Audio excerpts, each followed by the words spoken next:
सिद्धेभ्यः ॐ नमः सिद्धेभ्यः ॐ नमः सिद्धेभ्यः ॐ जय जय जय नमोस्तु नमोस्तु नमोस्तु नमो अर्यन्ताणं नमो सेद्धाणं नमो ऐरियाणं नमो वजायाणं नमो लोये सवसाणं मंगलम भगवान वीरो मंगलम गौतमो गणी मंगलम कुंद कुंदारो जैन धर्मोस्तु मंगलम सर्वमंगलम मांगल्यम सर्वकल्याणकारकम प्रदानम सर्वधर्माणां जैनम जयतु शासनम जैनम जयतु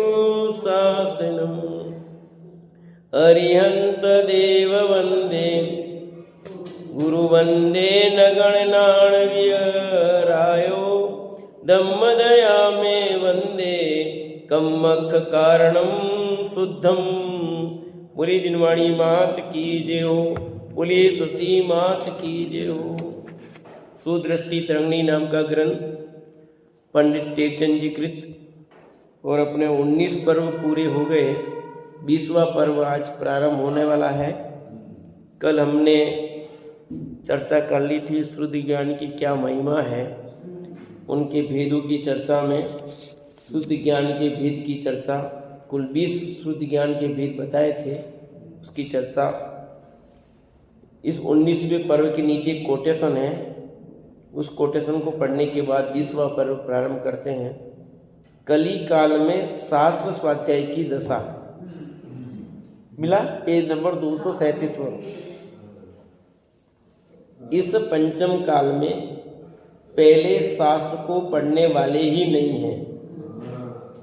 पढ़ने वाले कदाचित मिले तो उन शास्त्रों के गुण रहस्य को अच्छी तरह समझाने वाले नहीं हैं। वे भी मिले तो उन पढ़ाने वालों व प्रवचन करने वालों की रक्षा कर उनसे पढ़ने वाले नहीं हैं।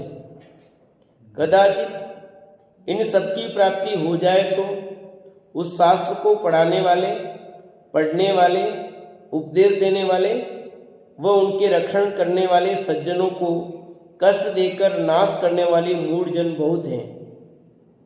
हे जीव, आत्मा के एकत्व स्वभाव के आश्रय से ही शांत और सुखी होता है। अतः हे जीव, तू आत्मा की समझ करके सुखी और शांत हो। उसका मार्ग अंतर में है, बाहर में नहीं। ये 2 कोटेशन यहाँ थे, अपन ने पढ़ा। पहला कोटेशन बहुत महत्वपूर्ण है और दूसरा भी है। पहले में क्या कहा? इस पंचम काल में पहले शास्त्र को पढ़ने वाले ही नहीं हैं। निकृष्ट पंचम काल है ना, तो पढ़ने वाले नहीं। पढ़ने वाले कदाचित मिल भी जाए तो उन शास्त्रों के गुण रहस्यों को अच्छी तरह समझाने वाले नहीं मिलेंगे। पहले तो पढ़ने वाले नहीं हैं। पढ़ने वाले हो तो पढ़ाने वाले नहीं हैं। पढ़ाने वाले मिल जाए, वे भी मिले तो उन पढ़ाने वालों व प्रवचन करने वालों की रक्षा कर उनसे पढ़ने वाले नहीं है। वे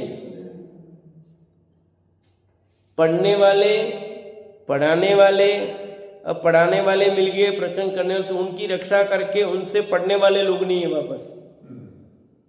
कदाचित इन सबकी प्राप्ति हो जाए तो उस शास्त्र को पढ़ाने वाले, पढ़ने वाले, उपदेश देने वाले और उनके रक्षण करने वाले सज्जनों को लोग क्या करेंगे? कष्ट देकर नाश करने वाले मूढ़जन बहुत हैं। पढ़ने वाले नहीं है शास्त्र, पढ़ाने वाले कदाचित मिल जाए, साथ मिल जाए तो लोग उसको पढ़ने नहीं देंगे। यहाँ पर आप स्वाध्याय नहीं कर सकते हो, ठीक है, यहाँ पर ये शास्त्र नहीं रख सकते हो, ऐसे बहुत मिल जाएंगे। समझाएंगे नहीं? स्वाध्याय में आते हो तो रुकी जा 2 मिनट बात करा, कहीं स्वाध्याय नहीं होने कहीं बेटे हूँ ले जाना। आजकल तो ऑनलाइन घना प्रवचन आई रहे हैं, 2 मिनट बात तो हूँ नहीं जातो। तो ऐसे स्वाध्याय में रोकने वाले लोग बहुत मिल जाएंगे। स्वाध्याय स्वयं करते नहीं, और करते हो उनके बाधा पहुंचाने वालों की कोई कमी नहीं है। रहस्य को समझाने वाले कौन है? और कदाचित प्रवचन होने भी लगे हैं कुछ तो अफलातून भी बहुत हो रहे हैं, उनका कोई विशेष, क्योंकि इतने वर्तमान में प्रवचनों की बहुत बाढ़ आई हुई नहीं, ऐसी बात नहीं। रोज के हजारों प्रवचन लोग कर रहे हैं, हजारों लोग डेली, हजारों प्रवचन डेली हो रहे, डेली के बता रहा हूँ, एक दिन के, जिसमें विद्वान भी हैं, आचार्य महाराज भी हैं और मुनिराज भी हैं और अन्य लोग भी हैं, फिर आरिका भी हैं, छुल्लिका भी हैं, फिर ब्रह्मचारी बहन भी हैं, ब्रह्मचारी भाई भी हैं, दिगंबर जैन भी हैं, श्वेतांबर जैन भी हैं, बहुत सारे दिल्ली के हजारों प्रवचन आपको मिल जाएंगे सुनने को। परंतु उन सबको समझने वाला, समझाने वाले, गहराई से अंदर में उतारने वाले कितने हैं, ये विचार नहीं है। इस लिखा है, लास्ट में लिखा है, जीव आत्मा के एकत्व स्वभाव के आश्रय से शांत और सुखी होता है। सुखी किससे होंगे? कि आत्मा के एकत्व स्वभाव का आश्रय लेने से सुखी होंगे, बाकी किसी से सुखी होने वाले नहीं है। अतः हे जीव, तू आत्मा की समझ करके सुखी और शांत हो। इसलिए किसकी समझ करनी? आत्मा की समझ करो भैया। समझनिया लाल कौन है? तो खुद ही समझनिया लाल है। उसका मार्ग अंतर में, बाहर में नहीं। सुख का मार्ग अंतर में है, बाहर है ही नहीं। शांत होने का मार्ग अंदर में है, बाहर नहीं है। सुखी होने का मार्ग बाहर ढूंढ रहे हैं, बाहर है नहीं, कहाँ मिलेगा? जो वस्तु जहाँ रखी है वहां ढूंढो तो मिलेगी। अब ढूंढी दूसरी जगह रहे हो, कहाँ मिलेगी? चश्मा लगा आंख पे और सारी दुनिया में ढूंढ रहे हो तो कहाँ मिलेगा? अब चश्मा तो अपनी आंख में ही लगा है, पर भूल गए और ढूंढ रहे मेरा चश्मा कहाँ, चश्मा कहाँ, चश्मा कहाँ। चश्मा आंख में लगा, खुद की आंख पे, और सारी दुनिया में ढूंढ रहे हो। अपन कहते काक में छोरा और ढिंडोरा काम में। तो ऐसा नहीं चलता है। चीज अपने पास मौजूद है, उसकी परख अपने को होनी चाहिए। अपनी परख अपने को होगी तो ख्याल में आ जाएगा। अतः यहाँ लिखा है, जीव तू आत्मा की समझ करके सुखी और शांत हो। उसका मार्ग अंतर में है, बाहर में नहीं। सुख अंदर में है, बाहर सुख है ही नहीं तो मिलेगा कहाँ से? जो चीज जहाँ है वहां ढूंढो तो मिलेगी। दुपट्टा यहाँ रख दिया, यहाँ पे रुमाल यहाँ रखा, ढूंढ रहे सब जगह, कहाँ मिलेगा? रखा कंधे पे और ढूंढ रहे सब जगह, कैसे मिलेगा? तो ये कौन? अब अपना अगला पर्व है 20वां पर्व, अवधि, मन, प्रेय और केवल ज्ञान का वर्णन। अब अवधि ज्ञान का स्वरूप कहते हैं। गाथा नंबर 46। देशापम्मं सव्वातीय भिया वक्की नाण जिन भणियम जाने मुक्ति दव्वम तित्तानागत वर्तमानाय। हे देश परम व सर्व अवधि ज्ञान त्रैविध जिन कहा, मात्र मूर्तिक भूत भावी वर्तते को जानता। अवधि ज्ञान के देशावधि, परमावधि और सर्वावधि, ये तीन भेद।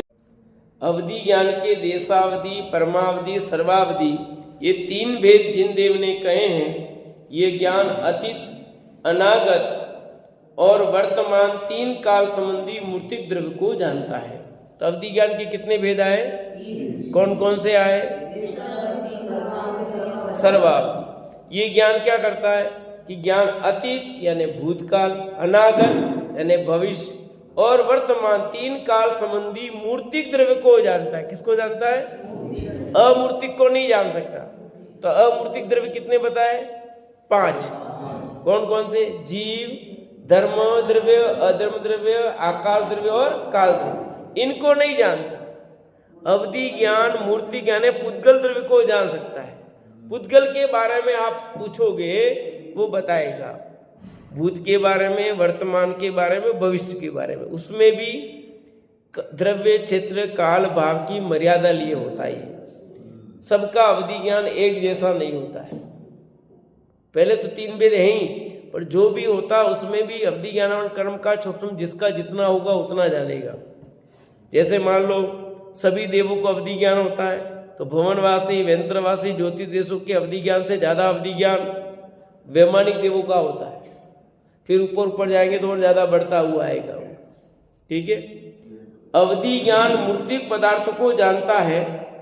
अतीत काल में मूर्तिक पदार्थ जिन जिन रूपों में परिणमित हुआ, स्पर्शन के विषय रूप, रसना के विषय रूप, नासिका के विषय रूप, नेत्र के विषय रूप, कर्ण के विषय रूप, स्थूल सूक्ष्म रूप जो जो पुद्गल स्कंद परिणमित हुए हैं, अपने अपने विषय प्रमाण उन सभी को अवधि ज्ञान जानता है।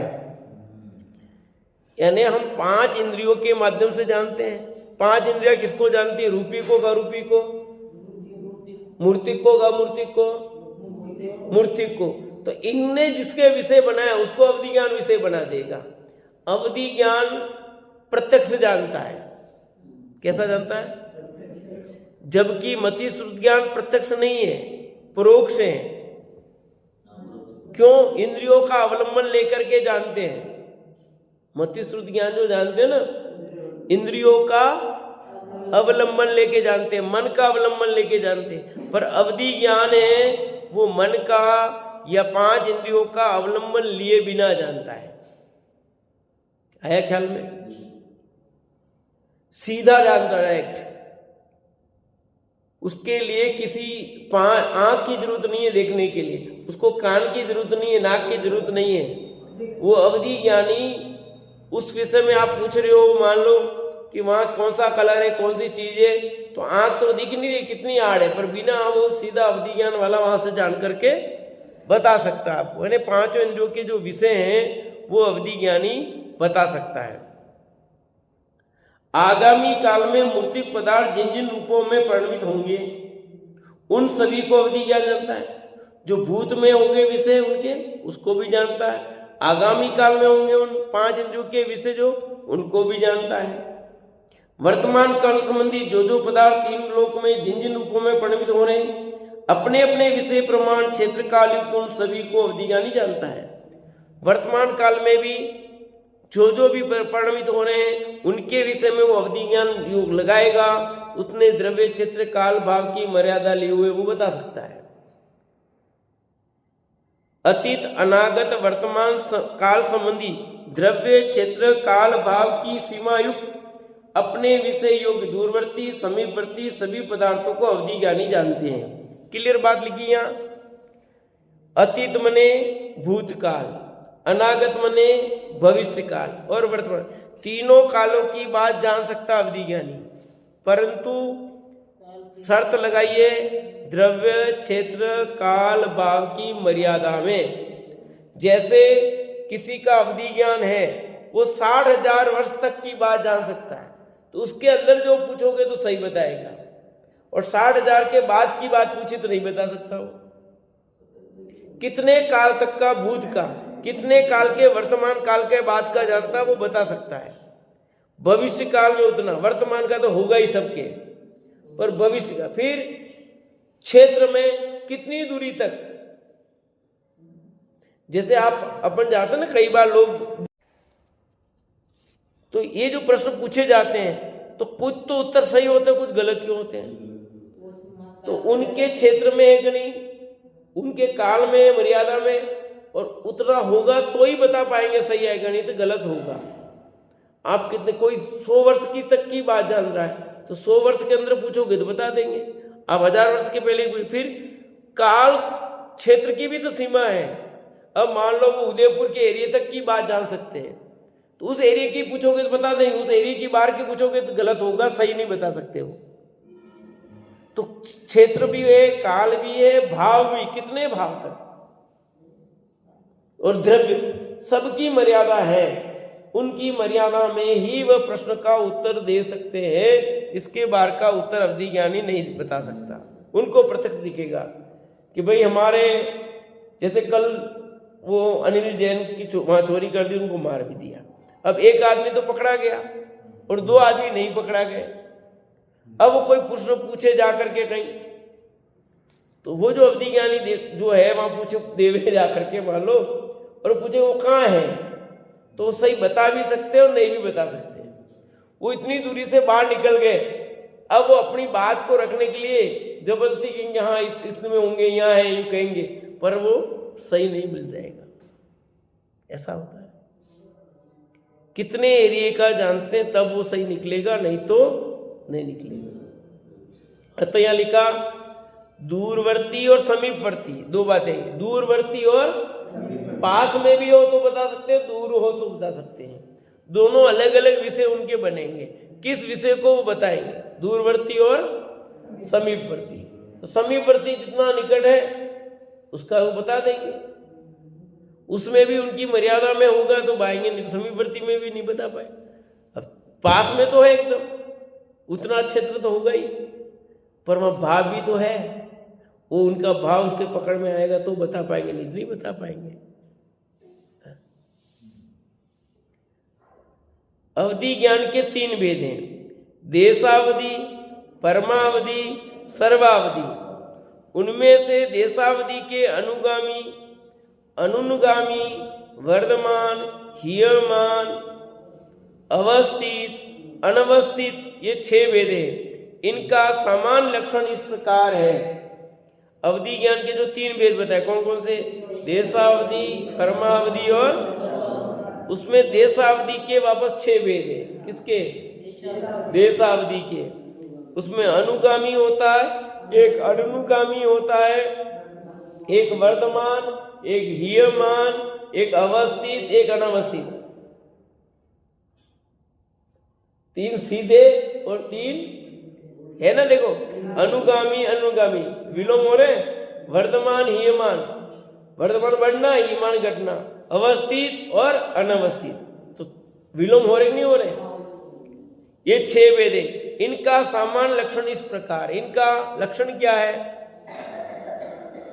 अनुगामी, जो अवधि ज्ञान जिस पर्याय में प्रकट हुआ उसमें आयु पर्यंत रहता है तथा उस जीव के परगति में जाने पर वहां भी उसके साथ जाता है, वह अनुगामी है। क्या लिखा? जो अवधि ज्ञान जिस पर्याय में प्रकट हुआ उसमें आयु पर्यंत रहेगा तथा उस जीव की प्रगति में जाने पर भी वह उसके साथ गया, वह अनुगामी है। फिर समझाता हूं, इधर समझो। अभी मेरे को अवधि ज्ञान है, ठीक है। अब जब तक मेरी आयु है इस पर्याय में तब तक तो रहा। अब मैं दूसरी गति में चला गया तो उस गति में भी वो अवधि ज्ञान रहा, तो वो क्या कहलाएगा? अनुगामी। कोई देव है, वो देव सब अवधि ज्ञानी है। अब मर करके मनुष्य हो गए मान लो, और वो अवधि ज्ञान यहां भी रहा, तो क्या कहलाएगा? अनुगामी। कोई नारकी है, नारकी सभी अवधि ज्ञानी है, वो मर करके यहां उत्पन्न हुए, उनका अवधि ज्ञान रह गया तो वो अनुगामी हो जाएगा।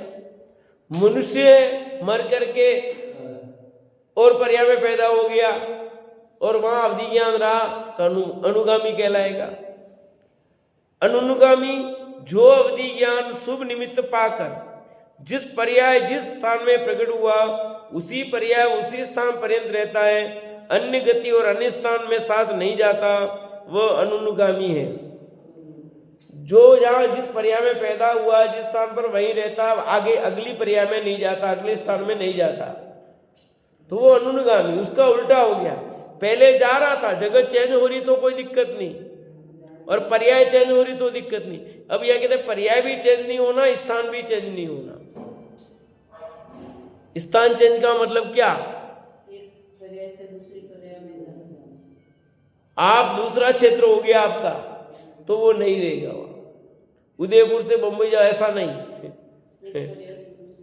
स्थान चेंज हो रहा है तो अन्य पर्याय वाला स्थान में, समझ में आएगी? है वर्तमान, जिस अवधि ज्ञान में शुभ निमित्त के मिलने पर प्रगटता से लेकर पर्याय पर्यंत अपनी स्थिति प्रमाण काल तक प्रति समय विशुद्धता से ज्ञान के अंश बढ़ते ही रहते हैं, वह वर्तमान अवधि ज्ञान है। वर्धमान का मतलब होता है भगवान महावीर नहीं, वर्धमान वृद्धि को प्राप्त होना। ठीक है, तो जो अवधि ज्ञान जिस समय हुआ अब उस समय के बाद से निरंतर उस अवधि ज्ञान में वृद्धि हो रही है। क्षोभसम अवधि ज्ञानावणी कर्म का क्षोभसम जो है वो बढ़ता ही जाए, बढ़ता जाए। अवधि ज्ञानावणी कर्म का ढिलासपन आती जाए, अवधि ज्ञान वो बढ़ता जाए, बढ़ता जाए, बढ़ता जाए, बढ़ता जाए उस आयु पर्यंत, तो वो कहलाएगा वर्धमान। जैसे आपने दुकान आपने लगाई, पहले साल 1 लाख रुपए कमाए, दूसरे साल आपने और कमाए, तीसरे, अब हर साल कमाई बढ़ती ही जा रही है, तो वो क्या कहलाएगी? वर्धमान। और कमाई घटती जाएगी तो हीमान हो जाएगा। महाविश्वता के प्रभाव से शुभ निमित्त पाकर किसी जीव को प्रकट हुआ जो अवधि ज्ञान प्रकटता के समय से लेकर अपनी पर्याय पर्यंत घटता ही जाए, अपनी काल स्थिति की मर्यादा में घटता रहे, वह हीयमान अवधि ज्ञान है। अब पहले वाले में बढ़ रहा था, अब हुआ बहुत हाई लेवल का हुआ था, पर अब धीरे धीरे धीरे धीरे धीरे धीरे घट रहा है। जैसे अपने क्या हो रहा है, बच्चे हुए तो धीरे धीरे शरीर में सुंदरता बढ़ती गई, फिर एक काल आता धीरे धीरे घटता जाता है, हो रहा है ना शरीर में। यहाँ ऐसा नहीं, यहाँ दोनों अलग अलग है। यहाँ जिसका अवधि ज्ञान वर्धमान हुआ उसका बढ़ेगा, और जिसको हीयमान है उसका घटेगा। यानी होने के बाद से लेकर धीरे धीरे धीरे धीरे उसमें अवधि ज्ञान में कमी होती जाएगी। ऐसा हो सकता है क्या? हाँ, किसी के व्यापार में लगाया तब से बढ़ता ही जाता है, और किसी का होता व्यापार पहले तो 5 साल बहुत बढ़िया रहा, फिर हर साल घटता घटता घटता घटता जाता है। ऐसा नहीं होता है। कमाई तो हो रही है, पर पहले साल जो टॉप था दूसरे साल नहीं रहा, फिर कम होते हो गया, फिर कम होता कम होता होता बहुत कम होता जाता है। और किसी का ऐसा होता है बढ़ता ही बढ़ता जाता है। तो जिसका बढ़ता गया ज्ञान का क्षोभसम वो वर्धमान, जिसका घटता गया वो हीयमान। बहुत सरल शब्द है। जो इस भव से पूर्व में साथ में गया वो अनुगामी, और जो इसी भव में पूरा हो गया वो अनुनुगामी। चारों शब्द समझ में आ गए? मीनिंग कठिन तो नहीं? क्लियर हो गए? फिर अवस्थित, जो अवधि ज्ञान जब से जिस रूप में प्रकट हुआ तब से उसी रूप में स्थिर रहे, अपने काल प्रमाण जितनी स्थिति थी उतनी स्थिति रहे, जितने अंशों में प्रकट हुआ उतने अंशों में रहे, हीनाधिक नहीं हो, वो अवस्थित अवधि ज्ञान है। जिस दिन अवधि ज्ञान प्रकट हुआ, जिस टेम्परेचर का प्राप्त हुआ था, उतना का उतना, वैसा का वैसा रहता है। यूं समझो, किलो में नहीं होता ज्ञान, पर 1 किलो अवधि ज्ञान हुआ पहले दिन फर्स्ट, तो वो 1 किलो ही बराबर बना रहा। पहले ही कह दिया मैंने, किलो में अवधि ज्ञान नहीं होता है, समझाने के लिए कह रहा हूं। ठीक है, वो उतना ही हुआ जितना अवधि ज्ञान हुआ था, जितना जानता था द्रव्य क्षेत्र काल भाव की मर्यादा, उतना ही बराबर बना रहा, उसमें कमी भी नहीं आई और अधिकता भी नहीं आई। यानी किसी व्यक्ति ने पहले साल 1 करोड़ रुपए कमाए, अब हर साल फिक्स 1 करोड़ 1 करोड़ 1 करोड़ ही कमाता है, न बढ़ोतरी हो रही है न कमी हो रही है, फिक्स हो गया बस। एक कहानी आती है चूरन वाला, आपने किसने सुनी हो तो, कोर्स में एक चूरन वाला, तो वो क्या करता था, घर से चूरन बनाता था, चूरन बना करके बेचने जाता था, और उसका फिक्स टारगेट था रोज के 25 पैसे कमाने। कितने? 6 आना, उसमें 6 आना है, 6 आना कमाना। जैसे 6 आना बिक्री पूरी हुई, प्रॉफिट हो गई, और बाकी जितना चूरन बचता था सब बांट करके घर आ जाता। चाहे वो 1 घंटे में जाओ चाहे आधे घंटे में बिको, 6 आने की कमाई फिक्स थी कि अपने 6 आना कमाना है। 6 आना कमा लिया, चूरन बेचा, आया, उससे 1 पैसा कम भी नहीं और ज्यादा नहीं, और वो चूरन मानो बेचा सब बांट करके आ जाता। ये रोज का सिस्टम उसने कर रखा था, क्योंकि अपने चाहिए कितने, 6 आने, उससे ज्यादा चाहिए नहीं। फेंक के नहीं आता, बच्चों में बांट देता, फेंक के क्यों आएगा, खिला देता हूं, फिर पैसा नहीं, जितना बेचा उसके बाद जो भी बचा 6 आने के बाद का वो सब अपनी कमाई इतनी चाहिए ना, फिक्स हो गई। ऐसे जो अवधि ज्ञान पहले दिन हुआ 6 आने का, समझो वो 6 आने का फिक्स रखा, अब कम ज्यादा नहीं। एग्जैक्ट अपना इतना ही रहता, वो अवस्थित हुआ। अनवस्थित जो अवधि ज्ञान प्रकट होने के बाद कभी तो घटता है कभी बढ़ता है, इस प्रकार चंचल रहता है, वह अनवस्थित अवधि ज्ञान है। कभी बढ़ गया कभी घट गया, वो अवधि ज्ञान जिसमें फिक्स बना नहीं रहा, कभी 6 आना कमाए कभी 5 आना कमाए कभी 8 आना कमाए। दूसरे चूर्ण वाले का निश्चित नहीं है, कभी 5 आना ही और कभी 8 आना भी, कभी 12 आना ही सही, कभी 6 आना सही, और इसका तो फिक्स है।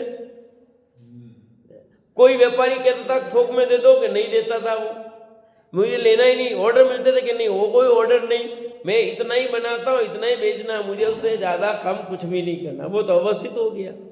और दूसरे होते हैं ऑर्डर के अनुसार, यहाँ ऑर्डर लिए जाते हैं, ऑर्डर ज्यादा मिला ज्यादा माल, नहीं मिला कम मिला कम।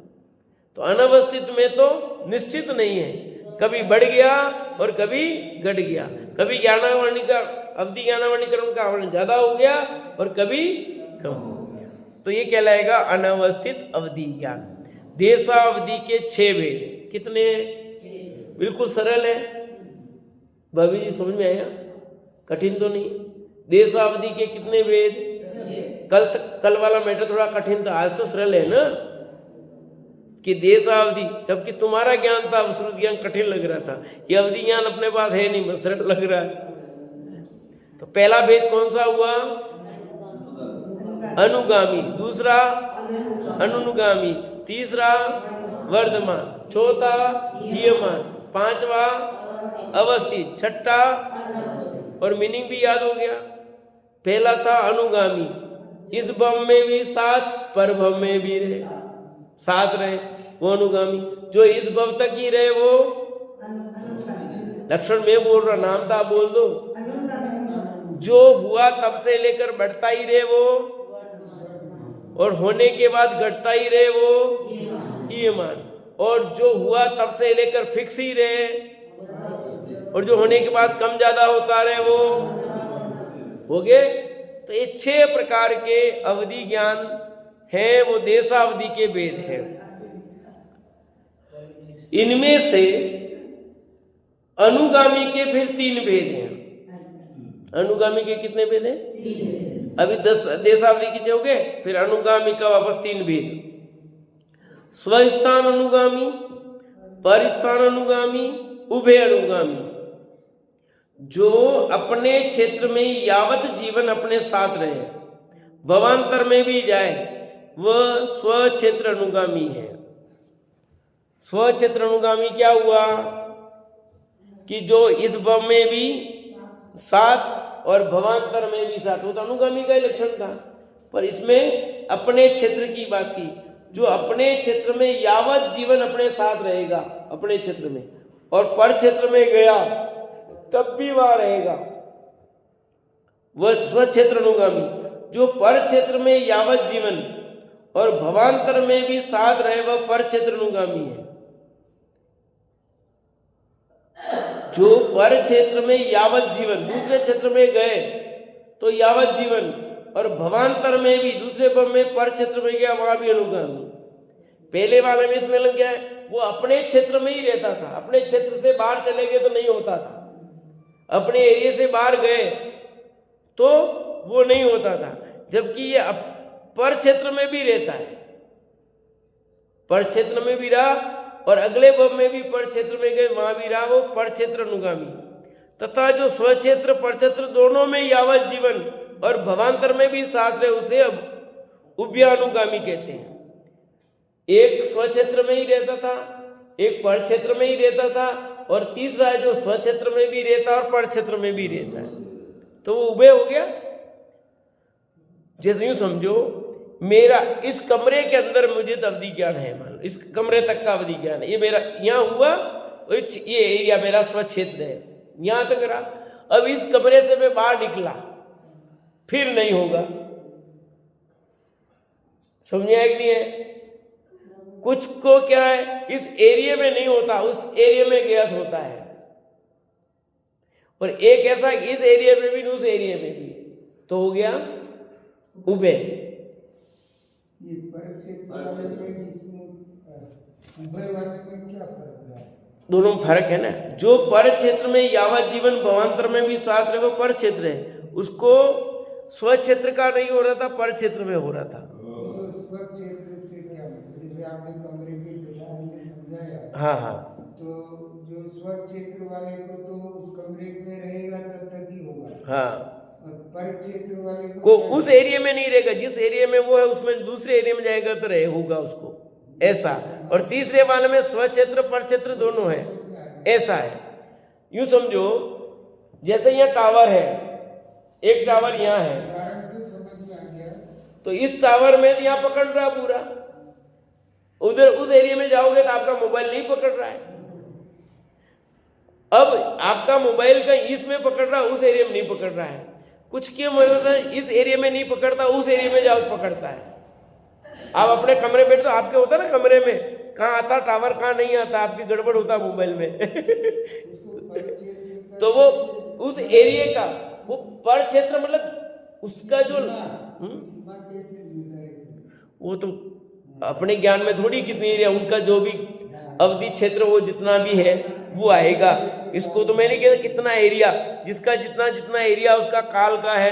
अपन पर्याय के जैसे ले सकते हैं कि भारत देश है, मानो उसका क्षेत्र, तो भारत देश में तो हुआ और बाहर में नहीं हुआ। कोई भारत से बाहर गया वहां हो जाए उसको, इसको नहीं हो।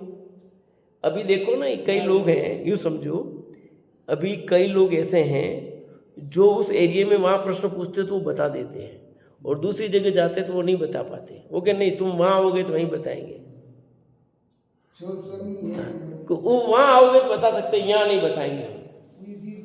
तो ऐसे ही ज्ञान का छोप में कुछ विशेषता है कि ज्ञान की विशेषता इस एरिया में नहीं पकड़ेगा वो वहां।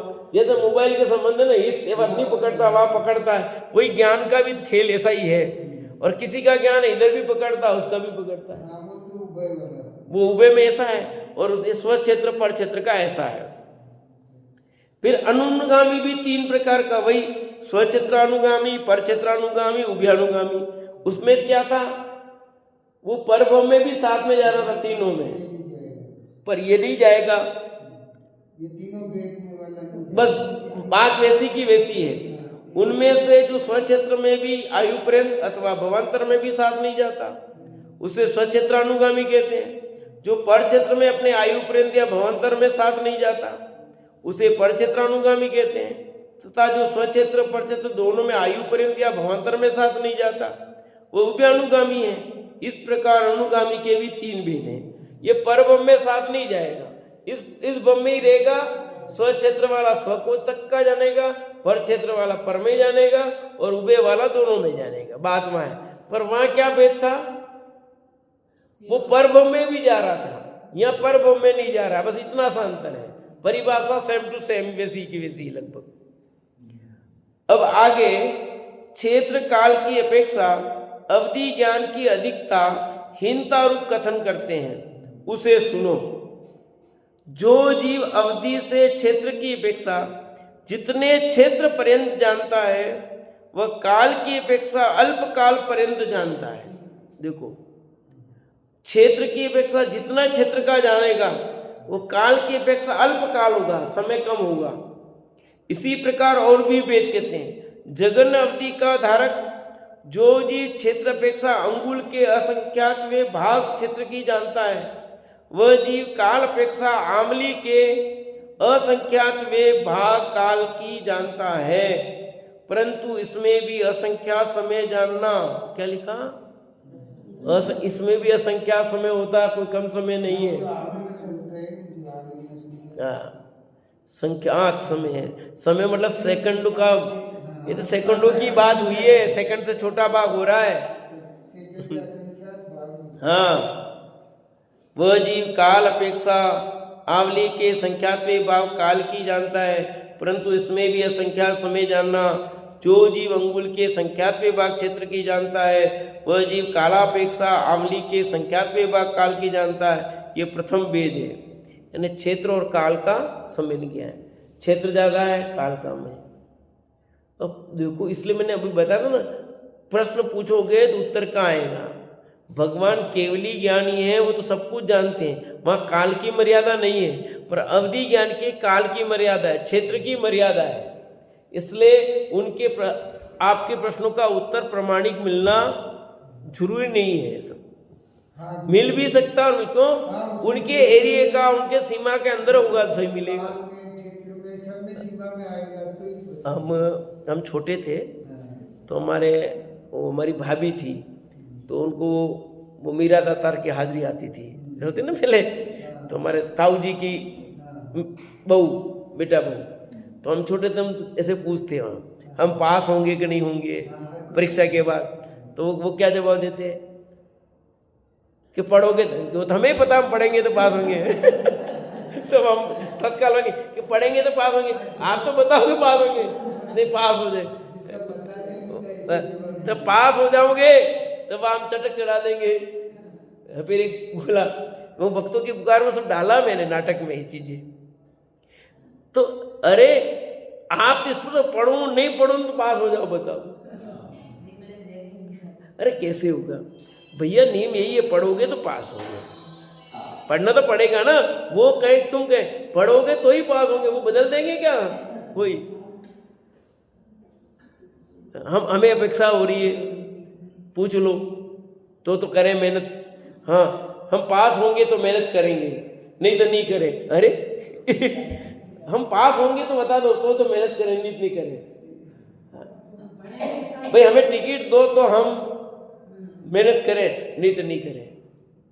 ये कोई बात भैया, तुम मेहनत करते रहो, ये तो योग्य होगा जब टिकट मिलेगी। है आप पढ़ोगे तो पास होंगे, आपको नहीं पास होंगे तो पढ़ेंगे। हमें सम्यक दर्शन हो तो हम स्वाध्याय करें, नहीं तो नहीं करें। आप बता दो इस बम में सम्यक दर्शन होगा कि नहीं होगा, बोलो। हैं? नहीं होगा ऐसे। इस बम में सम्यक दर्शन हो तो हम स्वाध्याय करें, मंदिर आ रहे। यदि इस बम में सम्यक दर्शन नहीं होने वाला है और हमारे फालतू में फिर मौज मारने से बचे। हाँ, सारी दुनिया कहाँ जा रही है, कहीं तो सिंगापुर जा रहा है, कोई दुबई जा रहा है, कोई कहाँ जा रहा है, कहीं गोवा जा रहे हैं, मौज मार रहे हैं। हम बेकार यहाँ पड़े खाली फालतू में। जब सम्यक दर्शन उन्हें भी नहीं होना, हमें भी होना, हम मौज तो मार आवे थोड़ी बहुत।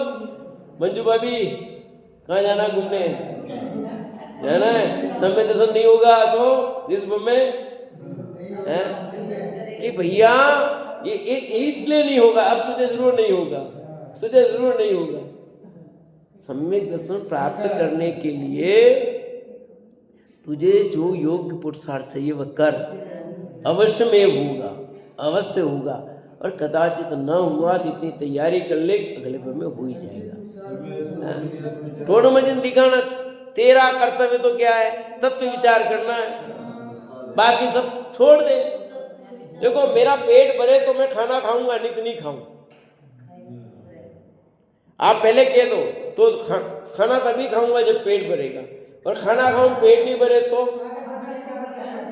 एक बात, तू खाना खा पेट भरेगा ही भरेगा, पर शर्त लगावे ऐसी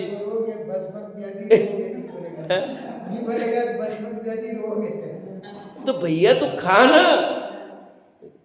बात ऐसी प्रश्न कर रहे हैं हम कि सम्यक दर्शन होगा तो हम, नहीं तो नहीं, फालतू में सब इतनी मौज मस्ती सब छोड़ करके दुखी क्यों।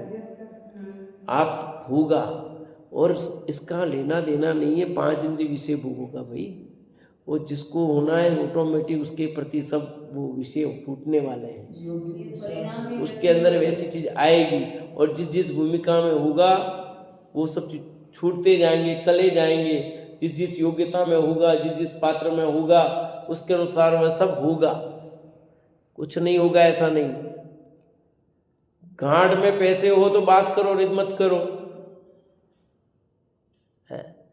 अरे करो तो सही, पैसा भी आएगा, सब होगा, कुछ तो करो। नहीं सम्यक दर्शन होगा तो, अरे यहाँ कह दिया ना कि तू संगी पंचेंद्री है तो इतना सूक्ष्म तू साथ में लेके आया है कि सम्यक दर्शन प्राप्त कर सकता है। अब तुझे करना है, पर हम तो पहले ही प्रश्न खड़ा कर देते सब।